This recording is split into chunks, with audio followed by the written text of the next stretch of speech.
मोक्षमार्गस्य नेतारं भेत्तारं कर्म भूभृतां ज्ञातारं विश्वतत्त्वानां वन्दे तद्गुणलब्धये। अंशन अवमोदर्य वृत्ति प्रसंख्या परित्याग विविक्षयास न कैक्लेशा बाहरा तपय। 19 अर्थ अंशन अवमोदर्य वृत्ति प्रसंख्यान रस परित्याग विविक्षयासन और काय क्लेश ये बाह्य तप है। कर्मक्षय के लिए जो तपा जाता है वो तप है। तब पांचों इंद्रियों के विषयों तथा चारों कषायों को रोककर शुभ ध्यान की प्राप्ति के लिए तपा जाता है। तप के दो भेद हैं, अंतरंग तप और बाह्य तप। बहिरंग तप जो बाहर में दिखते हैं, जिस तप को करने से लोगों को पता चलता है, वो कहलाता है बहिरंग तप। अंतरंग तप जिसको करने से आत्मा में विशुद्धि होती है, लोगों को पता नहीं लगता, वो है अंतरंग तप है। बहिरंग तप अंतरंग तप की वृद्धि के लिए होते हैं तथा अंतरंग तप वितरागता की वृद्धि के लिए होते हैं। बाह्य तप जिस तपश्चरण से मनुष्यों के मन में अशुभ संक्लेश उत्पन्न न हो, जिससे तपश्चरण में श्रद्धा उत्पन्न होती रहे, अशुभ ध्यानों का नाश होता रहे, महायोग व धर्म शुक्ल ध्यान में किसी प्रकार की कमी न हो, श्रेष्ठ गुण बढ़ते जाएं और अभ्यंतर तप भी जिससे बढ़ते जाएं, उसको बाह्य परम तपश्चरण कहते हैं। मूलाचार प्रदीप 1827 से 28। बाह्य तप के 6 भेद हैं, अंशन अवमोदर्य वृत्त प्रसंख्यान रस परित्याग विविक्षयासन और काय क्लेश तप। अंशनादि को तप कहने का कारण, ये अंशनादि तप कर्मों को जलाते हैं, भस्म करते हैं, इसलिए इन्हें तप कहते हैं। जैसे अग्नि संचित तृणादि ईंधन को भस्म कर देती है, उसी प्रकार ये तप मिथ्या दर्शन अविरति आदि के द्वारा अर्जित कर्म रूप ईंधन को भस्म कर देते हैं, इसलिए इनको तप कहते हैं। अंशन तप ख्याति, पूजा, मंत्र सिद्धि आदि लौकिक फल की अपेक्षा न करके संयम की सिद्धि, राग का उच्छेद, कर्मों का विनाश, ध्यान तथा स्वाध्याय की सिद्धि के लिए भोजन का त्याग करना अंशन तप है। मोक्ष प्राप्ति के लिए अन्न, पान, स्वाद्य, खाद्य चारों प्रकार के आहार का त्याग कर दिया जाता है, उसको अंशन नाम का तप कहते हैं। मूलाचार प्रदीप 1788। जो पुरुष कर्मों की निर्जरा के लिए दिन आदि का परिमाण करके लीला मात्र से आहार का त्याग करता है, उसके अंशन नामक तप होता है। कार्तिकेय अनुप्रेक्षा 441। खादे रोटी आदि, स्वाद सौफ, इलायची आदि लहद चटनी आदि, पेय पानी आदि होते हैं। अंशन तप से लाभ, संयम का पालन, ध्यान की सिद्धि, स्वाध्याय की सिद्धि, राग का नाश होता है, कर्मों का विनाश अंशन तप से होता है। इस उपवास रूपी अग्नि से मनुष्यों का शरीर अत्यंत संतप्त हो जाता है और फिर उससे इंद्रिया एवं अनंत कर्म रूपी ईंधन सब जल जाता है।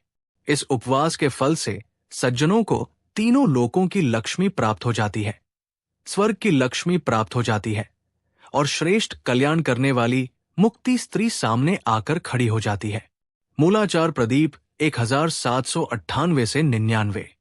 अवमोदर्य उनोदर संयम को जागृत रखने के लिए, विकारों की शांति के लिए, संतोष और स्वाध्याय आदि की सुखपूर्वक सिद्धि के लिए अल्प आहार करना उनोदर तप है।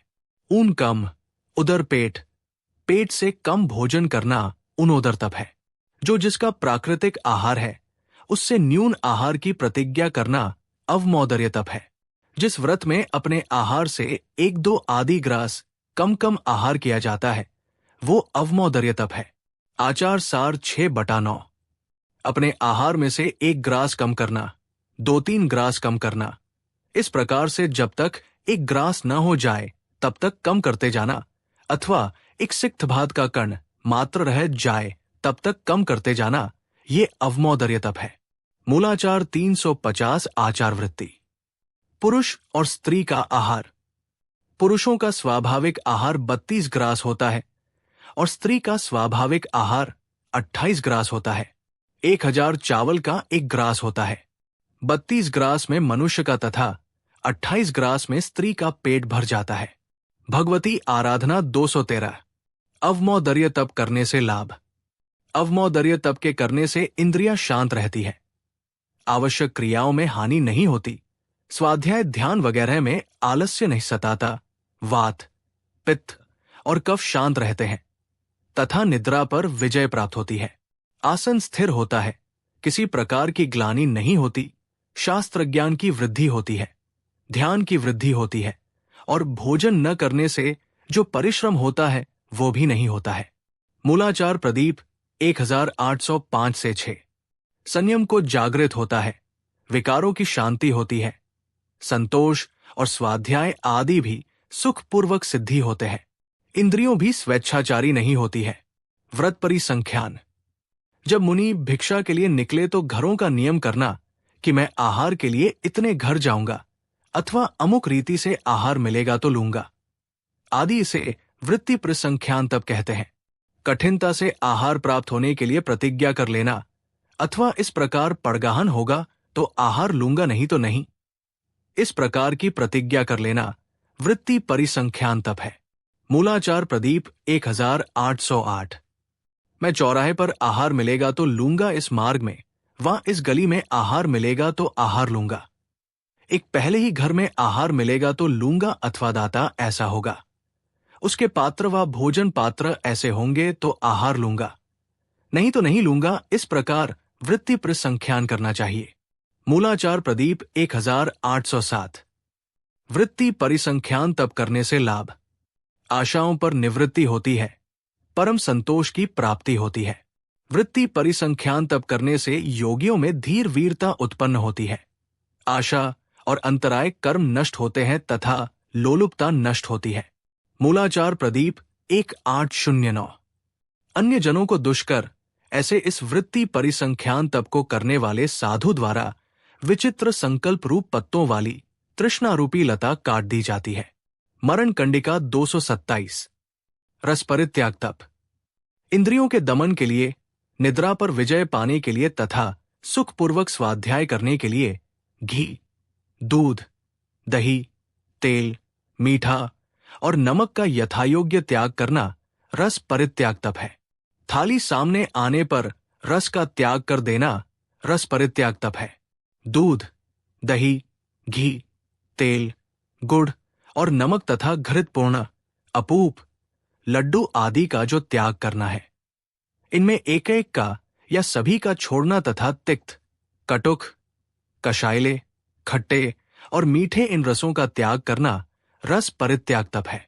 इस तप में इन प्रासुक वस्तुओं का भी तपश्चरण की बुद्धि से त्याग किया जाता है। मूलाचार 352 आचार वृत्ति। संसार के दुखों से संतप्त जो मुनि इंद्रियों के विषयों को विष के समान मानकर नीरस भोजन करता है, उसके निर्मल रस परित्याग तप होता है। कार्तिकेय अनुप्रेक्षा 446। रस परित्याग तप से लाभ। रस परित्याग तप से प्रबल इंद्रियों का विजय होता है, रस रिद्धि आदि महाशक्तियां प्रकट होती है और सज्जनों को मोक्ष की प्राप्ति होती है। मूलाचार प्रदीप 1817। प्राणी संयम और इंद्रिय संयम की प्राप्ति होती है, निंद्रा पर विजय प्राप्त, स्वाध्याय की सिद्धि होती है। विविक्त शय्यासन तप। ब्रह्मचर्य, स्वाध्याय, ध्यान आदि की सिद्धि के लिए एकांत स्थान में शयन करना विविक्त शय्यासन तप है। मुनिराज, स्त्री, देवी, पशु, नपुंसक आदि तथा गृहस्थ जहां निवास न करते हों, ऐसे सूने प्रदेशों में, श्मशान में, निर्जन वन में अथवा गुफा आदि में शयन करते हैं व बैठते हैं, उसे विविक्त शय्यासन तप कहते हैं। मूलाचार प्रदीप 1819 से 20।